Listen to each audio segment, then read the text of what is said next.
सामान्यांना आरोग्य सेवा पुरवतो म्हणत स्वतःची पाठ थोपटून घेणाऱ्यांच्या थोबाडावर थुंकले दीनानाथ हॉस्पिटलचं व्यवस्थापन.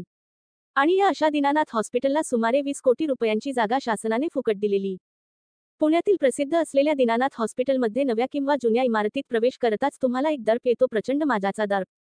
इथेच का उभे राहिलात, असेच का बसला, गाडी का उभी केली, हे वाक्य बोलत अक्षरशः हॉस्पिटल व्यवस्थापनाने पाळलेले बाउन्सर थेट अंगावरच येतात. बाउन्सर वरून आठवलं, अशा म्हणजे संवेदनशील ठिकाणांची सुरक्षा करण्यासाठी सरकारने MSF महाराष्ट्र सुरक्षा बल स्थापन केलेल. मुंबईच्या टाटा मेमोरियल ते सिद्धिविनायक पासून अनेक ठिकाणी MSF सुरक्षा रक्षक तैनात आहेत. अर्थात त्यांची सुरक्षा घेण्यासाठी त्यांना संबंधित संस्थांना मानधन द्यावेच लागतं, पण ते मानधन असल्या टुकार खासगी बाउन्सर पेक्षा कमीच असतं. सांगायचं एवढंच की सरकारी सुरक्षा रक्षक डावलून खासगी बाउन्सर ठेवण्यामागे अर्थकारण असते.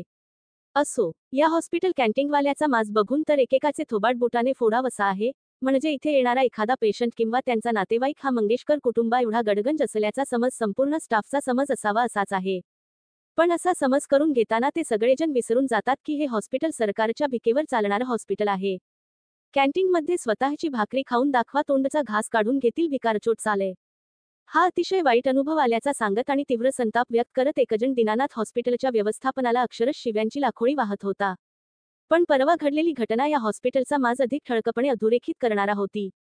एव्हाना सर्वांना सुशांत भिसेच्या पत्नीच्या मृत्यूसाठी दीनानाथच्या व्यवस्थापनाचा माज कारणीभूत असल्यास तुम्हालाही कळलं असेलच. पण सुशांतने सांगितलेली माहिती अधिक धक्कादायक आहे. व्यवस्थापनाने भिसे यांच्या कुटुंबाकडे 10 लाख रुपयांची नाही तर 20 लाखांची मागणी केली होती. त्या रकमेच्या अर्धे म्हणजे 10 लाख भरायला सांगितले. ते पैसे भरतो म्हणून सुशांत सगळ्यांना आश्वासित करत होता. वर मंत्री, आमदार सगळेच फोनही करत होते. मात्र प्रशासन ऐकले नाही. एकवेळ तर सुशांत म्हणाला, पुढच्या 2 तासात मी गावाकडचे शेत विकतो, सध्या भरती तरी करून घ्या.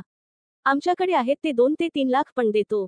तरीही व्यवस्थापन ऐकलं नाहीच. हे सगळं सुरू होतं सुशांतच्या पत्नीसमोर. एकीकडे जीवघेण्या प्रसूती कळा, दुसरीकडे जीवघेणा अपमान. पण केवळ पोटातला जीव जन्म घ्यावा म्हणून एवढ्या कठीण प्रसंगातही त्यांनी माघार घेऊन दुसऱ्या रुग्णालयात जाण्याचा निर्णय घेतला. झालेल्या अपमानाच्या ओझ्यासह सुमारे 25 किलोमीटर दूर असलेल्या दुसऱ्या रुग्णालयात जाताना करावा लागलेला खडतर प्रवास. यातून कोण खचणार नाही? एवढं बोलून सुशांत थांबला. तो रडत होता. खरं तर आयुष्याच्या वेलीवर कोवळी फुले उमलणार त्या क्षणाला जन्म घालणारे आई वडील किती आनंदी असतात.